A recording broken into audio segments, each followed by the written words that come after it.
Le syndicat des magistrats du Niger décide d'observer une journée morte et demande à ses membres de démissionner du Conseil supérieur de la magistrature.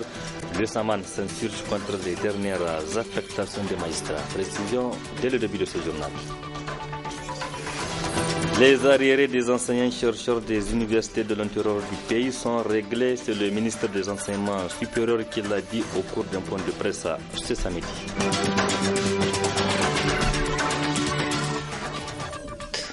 Merci d'être sur la télévision. Là-bas, poursuivra ce journal de ce samedi 17 septembre 2016. Mesdames, Messieurs, bonsoir et bienvenue à tous.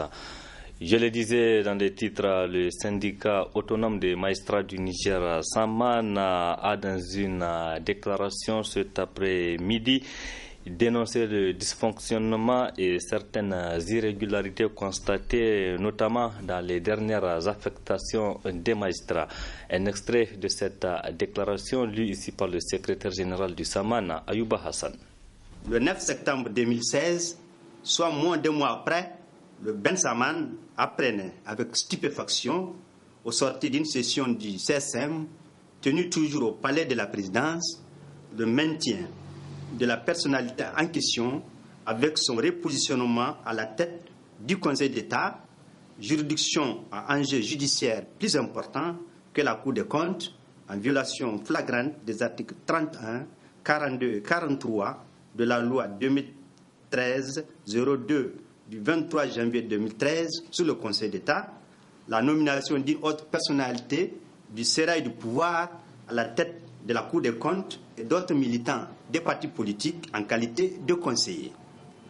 Par cet acte constitutif d'une provocation et d'un mépris, après les dénonciations fort objectives antérieurement faites à ce propos, l'autorité de nomination vient de prouver au Saman en particulier et à tous les Nigériens en général qu'elle ne se soucie guère de ces critiques ayant trait à l'indépendance, l'impartialité et la neutralité de la justice vis-à-vis du pouvoir exécutif.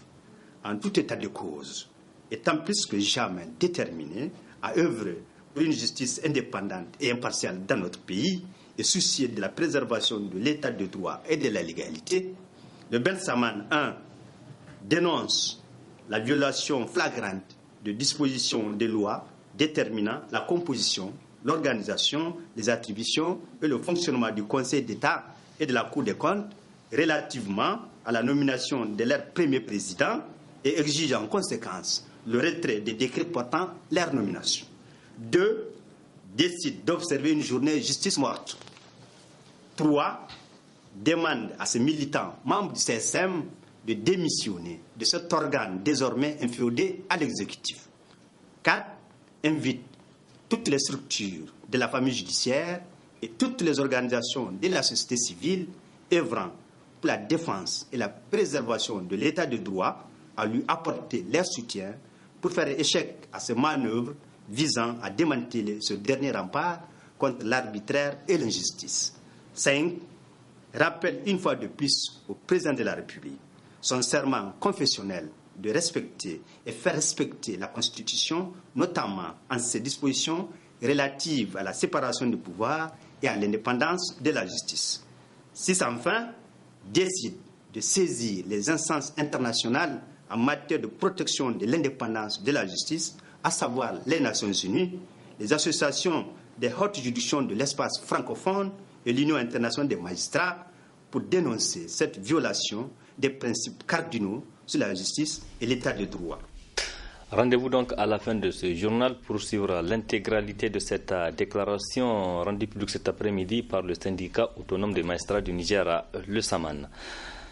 L'opération de déguerpissement se poursuit dans la ville de Niamey. Ce samedi, l'équipe était dans le 2e arrondissement communal de Niamey, précisément aux alentours du stade général Seni Kountié, où des kiosques ont été démolis sous le regard impuissant des propriétaires. L'opération s'est déroulée en présence du maire central de la ville de Niamey. Reportage à Asama ou Seydou et Ibrahim Abdou. C'est l'une des phases de l'opération de déguerpissement des kiosques et autres étalages. Le deuxième arrondissement communal de Niamey a l'honneur avec le ramassage de ce qui reste encore comme débris ou ramassis de ces kiosques et boutiques. C'est autour de la commune 2. Et vous avez vu au niveau du stade général Seyni Koundje, tout est en train d'être dégagé. Et Dieu merci, partout où on est passé, je l'avais déjà dit, je le répète, on n'a absolument rien trouvé dans les kiosques. Les gens ont compris, ils ont dégagé les kiosques. Ici au stade général Seyni Koundje, ils sont même, la majorité des kiosques sont même partis. De bonne guerre, que les gens essaient de... parce qu'ils s'imaginent que c'est comme par le passé, c'est feu de paille comme on dit. Mais je crois que tout le monde a pu voir la détermination avec laquelle les premiers responsables de la région, le gouverneur, le maire central et les maires des arrondissements, et on a travaillé. Et sans doute, je n'en sais rien, sans doute qu'ils ont essayé de taper à toutes les portes. Et ils ont trouvé que toutes les portes sont fermées parce que nous avons l'appui institutionnel, l'appui de tout le monde pour mener cette opération salvatrice autour de nos marchés, de nos écoles, de nos administrations, de nos formations sanitaires. Belle vue selon le premier responsable de cette commune qui s'offre après coup. Effectivement, le dégagement de ces kiosques hideux partout n'est qu'un élément parmi tant d'autres. Vous savez que dans ce cadre-là, le gouvernement a prévu de réaliser un centre de conférence digne de ce nom, des pays émergents, des pays développés même, j'allais dire, un hôtel résidentiel et pas mal d'infrastructures, effectivement, pour que Niamey soit la capitale dont on a toujours rêvé. Nous, à la ville, on accompagne cette dynamique par effectivement commencer à faire la toilette de la ville. Et donc, le déguerpissement qu'on est en train de faire rentre dans ce cadre-là. C'est une œuvre salutaire pour nous. Et d'ailleurs, de plus en plus, les gens commencent à se rendre compte qu'effectivement, la ville était étouffée.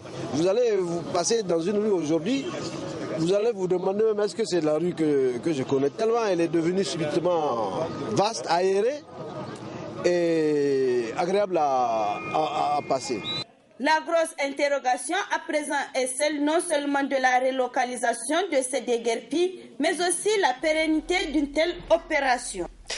Ah oui, une interrogation qui mérite donc toutes les solutions. Ce communiqué de presse de l'Association de défense des droits des consommateurs ADDC Wadata intitulé « Retirer les antibiotiques des assiettes avant qu'il ne soit trop tard ». En effet, le bureau exécutif de l'ADDC Wadata, à travers ce communiqué de presse, interpelle les ministères techniques nationaux, notamment ceux de la santé et de l'élevage, à plus de solidarité et de responsabilité lors de la réunion du haut niveau, de l'Assemblée générale des Nations Unies sur la résistance aux antimicrobiens qui se tiendra à Genève le 21 septembre prochain. Aussi, une action concrète pour freiner l'utilisation éventuelle des antibiotiques dans des fermes avicoles naissantes sur toute l'étendue du territoire national. Interpelle aussi le promoteur des fermes avicoles et le nouveau restaurant qui importe des viandes, des volailles et des bétails. D'ailleurs, à plus de vigilance et à s'engager à bannir les antibiotiques dans l'élevage et les viandes. Interpelle enfin les consommateurs nigériens en déplacement à l'extérieur, en particulier à refuser des plats avec viande des grands restaurants internationaux qui ne s'engagent pas donc à bannir l'utilisation des antibiotiques et au niveau national de ne pas acheter les volailles issues des fermes qui utilisent les antibiotiques dans leur élevage. C'était là donc la substance du communiqué de presse rendu public le 15 septembre 2016 par l'Association de défense des droits des consommateurs ADDC Wadata. Difficile pour certains habitants du quartier nord ici de Niamey qui se retrouvent les pieds dans l'eau. En effet, plusieurs maisons et parcelles de ce quartier sont submergées, des ruelles impraticables avec tous les risques de développement de certaines bactéries. Une situation qui condamne les riverains impuissants. Reportage à Adam Soumana et Nasser Sedou. Parcelles et concessions submergées. Voies inaccessibles, présence de plantes aquatiques mélangées aux ordures ménagères, voilà le spectacle plus que désolant qu'offre le quartier Sonissi Nord de la capitale en cette saison pluvieuse. Les habitants de ce quartier cohabitent malgré eux avec des flaques d'eau où ils choisissent pour certains d'abandonner leurs maisons construites à grands frais. Depuis 3 ou 4 ans déjà, la zone est devenue une zone inondée. Inondée au point où les maisons, les cours, tout est rempli d'eau. Il serait donc impossible même de poser la natte ou je dirais la marmite dans certaines concessions. C'est mon cas. De latrines, n'en parlons pas parce qu'il serait mieux de pisser n'importe où que de pisser dans la cour parce que ça se retrouve dans la chambre. Et ainsi donc, des arbres plantés, des murs de maisons, des murs d'enceintes, tout est fichiré. Pour entrer dans une concession, il va falloir enlever ses chaussures, retrousser son pantalon jusqu'au niveau des genoux ou au-dessus pour avoir accès à une concession.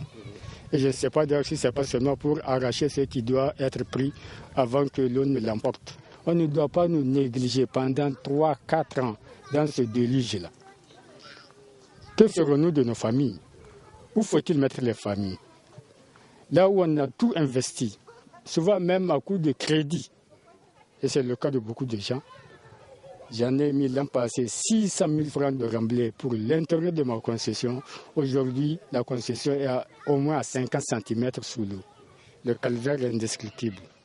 Et toujours noyé dans l'eau, beaucoup de moustiques, beaucoup de saleté, d'insalubrité. Et je dirais que le commun de mon cœur n'accepterait pas vivre ici. Une situation qui expose beaucoup plus les femmes et les enfants du quartier aux différentes maladies liées au manque d'hygiène, d'où ces cris de cœur de cette population touchée jusque dans son intimité. Ce que nous voulons, c'est qu'ils fassent des canaux d'évacuation de ces eaux-là pour que le plus vite que nos familles puissent revenir vivre dans ce quartier. Parce qu'en attendant, les tuteurs nous supportent tant bien que mal. Un jour viendra où les tuteurs ne pourront plus nous supporter. Il urge alors que les autorités compétentes s'attellent à trouver des solutions idoines à ce récurrent problème que rencontrent beaucoup de quartiers, notamment périphériques de la capitale. Et cela, si réellement l'on veut que Niamey soit coquette, car la coquetterie de la ville ne doit pas se limiter seulement au centre-ville et sur les grandes artères. À méditer. Oui, donc Adam, des solutions urgentes s'imposent pour assainir le cadre de vie de ces populations. La situation dans les universités du Niger au centre d'une sortie médiatique ce samedi du ministre des Enseignements supérieurs. Ben Omar Mohamed a expliqué clairement la situation actuelle dans ces universités. Il a également annoncé la régularisation des arriérés des enseignants-chercheurs des universités de l'intérieur du pays. Un commentaire signé Ali Cissé Ibrahim sur les images de Halidou Brema. Le ministre de l'Enseignement supérieur, de la Recherche et de l'Innovation, Mohamed Ben Omar, à travers le point de presse qu'il a animé, a présenté sans détour la situation qui prévaut à l'université de Niamey. Une atmosphère de crispation règne au sein de notre université du fait des revendications des étudiants et des enseignants-chercheurs. Ainsi, pour ce qui concerne les étudiants, le ministre Ben Omar de dire l'effort que le gouvernement est en train de consentir face aux doléances des étudiants. À l'heure où je vous parle, il faut que nous soyons sincères et nous regardons en face dans notre pays pour nous dire un certain nombre de vérités. Le Niger ne peut pas continuer de cette façon-là. Parce qu'à l'heure où je vous parle, l'enveloppe bourse pour l'année 2015-2016 est de 16 milliards. Je parle uniquement strictement de bourse. Je ne parle pas d'accessoires. Il faut entendre par accessoires les frais de scolarité, les frais de centre des œuvres universitaires, les transports, les frais médicaux. C'est ça qu'on appelle accessoires. Le tout cumulé fait 21 milliards. Rien que pour une année. Ça, je vous parle de 2015-2016. Et à l'heure où je vous parle, on a épongé tout le deuxième trimestre. Il ne reste que 154 millions pour certains pays, notamment en Europe et la France particulièrement. Et ils sont en train d'être payés parce que le décaissement qui se fait, et beaucoup le savent, hein, les responsables des étudiants le savent, le décaissement qui se fait, c'est un décaissement par rapport au rythme d'entrée de nos ressources. C'est 30 millions par jour que l'ANAB reçoit. Et c'est sur ces 30 millions-là qu'on fait les paiements. Imaginez, par rapport à la cadence de paiement, imaginez la cadence également de paiement du côté de l'ANAB. C'est sûr que le paiement va être étendu, il va perdurer, et c'est ça qui crée la tension au niveau des étudiants en disant que le gouvernement fait ce qu'il peut.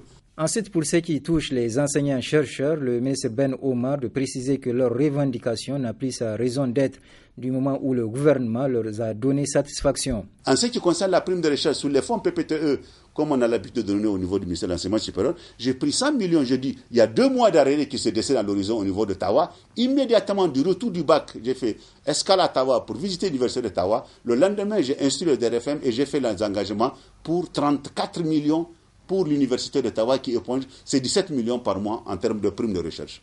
Et les 66 millions restants, j'ai fait 33 pour Zender et 33 pour Maradi.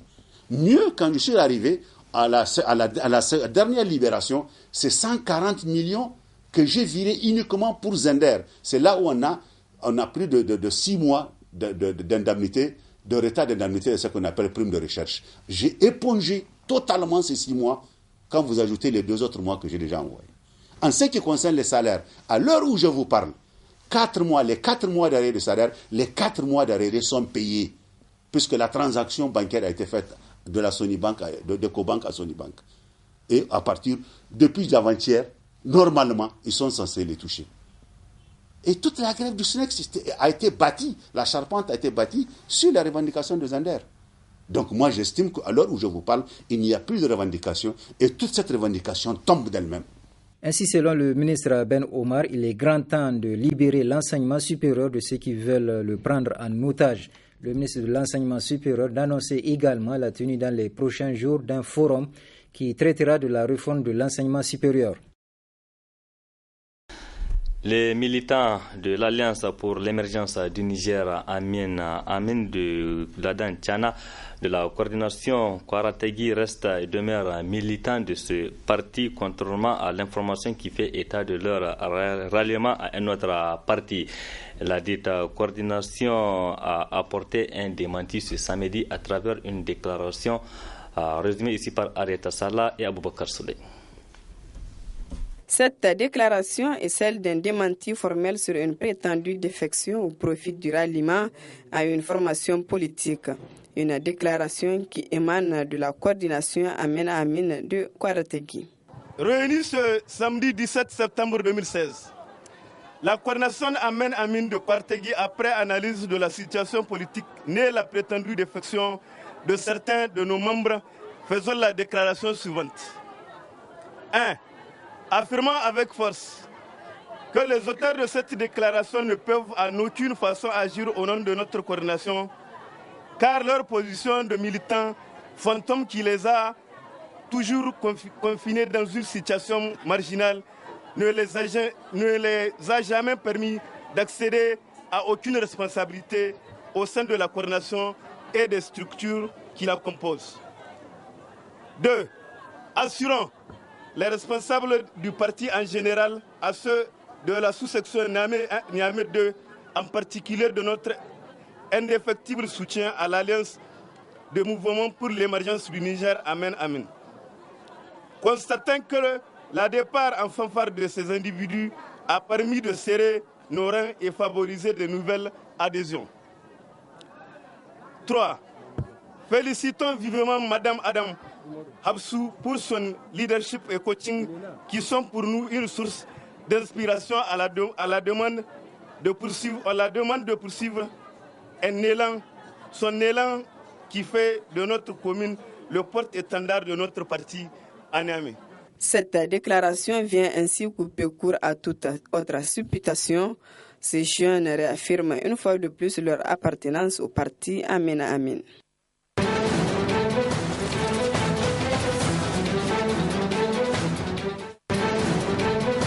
L'actualité à l'international à présent, la situation de précarité, donc les situations de précarité et de haute tension que connaissent plusieurs espaces de la planète font que Le nombre de réfugiés ne cesse de croître pendant que les pays d'accueil ont des difficultés à les prendre en charge.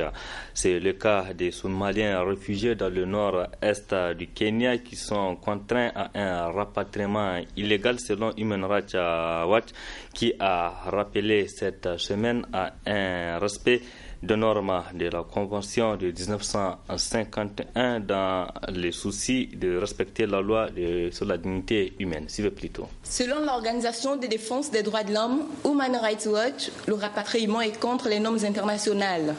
Le nombre des Somaliens vivant dans le camp de Dadaab, le plus grand du monde, avec 263 000 réfugiés fin août, n'ont accepté le principe d'un retour dans leur pays que parce qu'ils craignent d'être expulsés de force. On s'est entretenu avec des dizaines de réfugiés dans le camp de Dadaab qui nous ont dit qu'ils sont prêts à signer pour rentrer en Somalie car ils ont peur de ce qui pourrait leur arriver en novembre. Le gouvernement a été très clair. En novembre, le camp est censé fermer. Ceux qui ont déjà donné leur accord pour rentrer et même ceux qui sont encore dans l'incertitude, tous vivent dans un contexte de peur. Le gouvernement kényan a annoncé en mai dernier son intention de fermer d'ici novembre ce tentaculaire complexe, justifiant cette décision par des raisons de sécurité nationale, affirmant que Dadaab est un sanctuaire des rebelles islamistes somaliens Shebab qui ont mené plusieurs attaques sanglantes contre le Kenya ces dernières années. Les Nations Unies ont la responsabilité de protéger les réfugiés d'un rapatriement illégal vers la Somalie, mais aussi de leur donner des informations correctes pour qu'ils sachent ce qui les attend s'ils rentrent. En ce moment, ils ne donnent pas ces informations. L'Organisation de défense des droits de l'homme rappelle que la Convention de 1951 relative au statut des réfugiés interdit l'expulsion d'un réfugié de quelque manière que ce soit vers un endroit où sa vie et sa liberté sont menacées. Le rapatriement ne peut être considéré comme volontaire que si les réfugiés ont authentiquement le libre choix de rentrer et sont pleinement informés de la situation dans leur pays. Et puis, cette bonne nouvelle pour les Sud-Africains vivant avec le VIH-Sida. En effet, le gouvernement de ce pays qui s'inquiète de la situation de ces malades a décidé de lancer un ambitieux programme de lutte contre le VIH-Sida. Un programme qui prend en charge le coût des antirétroviraux de toutes les personnes vivant avec la maladie. Suivez plutôt.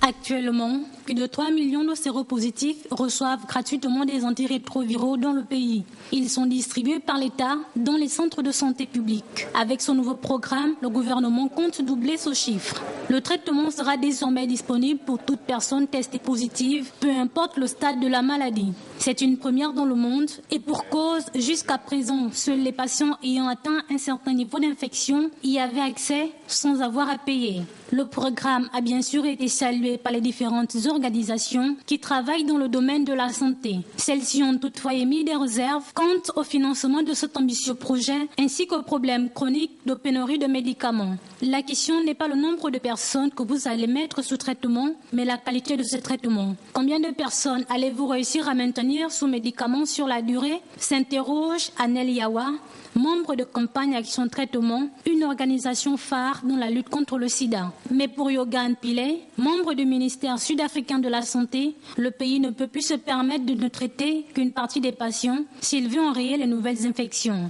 L'année dernière, plus de 500 000 personnes ont contracté la maladie. Les plus jeunes, de 14 à 25 ans, notamment les filles, sont les plus exposées à l'infection. Retour ici au pays et nous venons à l'instant de l'apprendre la victoire de l'équipe nationale du Niger cadette à MENA dans le cadre des matchs allés du dernier tour qualificatif de la Coupe d'Afrique des Nations des cadets Madagascar 2017. En effet, le MENA cadet a battu les cadets du Gabon sur un score d'un but à 0 cet après-midi au stade municipal de Niamey. Le but du Niger a été inscrit par Sidibé Assoumane sur penalty. La réaction du sélectionneur de l'équipe nationale du Niger, Soumelet Tchamago, que je vous propose de suivre. C'est une équipe prenable, vous l'avez vu autant bien que moi. Nous avons raté des occasions, je crois que ça va être obligé d'ici le match retour. C'est d'abord gagner le match. La qualification, c'est une autre chose. Là, nous avons gagné une manche. Nous allons nous préparer pour le match retour. Toujours est-il que nous avons un avantage d'un but. Contrairement à eux, il y a des équipes qui se déplacent, qui accueillent et qui encaissent des buts. Là, nous n'avons pas encaissé, nous avons marqué. C'est aussi considérable. Félicitations donc aux cadets du Niger, vainqueurs des cadets, et donc cet après-midi au stade municipal de Niamey de l'équipe cadette du Gabon dans le cadre du tour qualificatif de la Coupe d'Afrique des cadets. La manche retour est prévue à Libreville. Dans une déclaration ce samedi, le syndicat autonome des magistrats du Niger, SAMAN, n'est pas du tout content des dernières affectations de magistrats. Je vous invite de suivre donc l'intégralité de cette déclaration rendue publique cet après-midi par le SAMAN, et c'est la partie magazine de ce journal. Très bonne réception. Le 12 août 2016, le bureau exécutif du syndicat autonome des magistrats du Niger, Ben Saman, dénonçait certaines situations inédites ayant eu cours à l'occasion des nominations et affectations des magistrats. Il s'agit entre autres de la délocalisation injustifiée du lieu de la tenue de la réunion du Conseil supérieur de la magistrature, CSM, du siège du pouvoir judiciaire vers celui de l'exécutif. La nomination d'une personnalité politiquement affichée à la tête de la Cour des comptes, la tendance vers la transformation des hautes juridictions, en particulier la Cour des comptes et le Conseil d'État, en deux lieux de recasement des militants.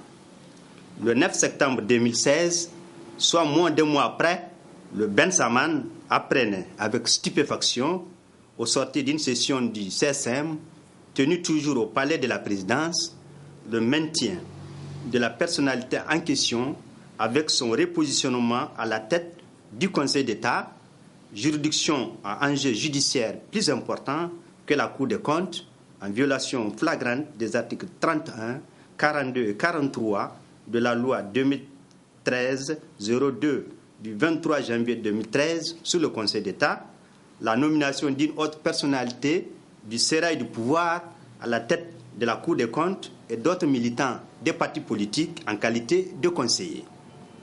Par cet acte constitutif d'une provocation et d'un mépris, après les dénonciations fort objectives antérieurement faites à ce propos, l'autorité de nomination vient de prouver au Saman en particulier et à tous les Nigériens en général qu'elle ne se soucie guère de ces critiques ayant trait à l'indépendance, l'impartialité et la neutralité de la justice vis-à-vis du pouvoir exécutif.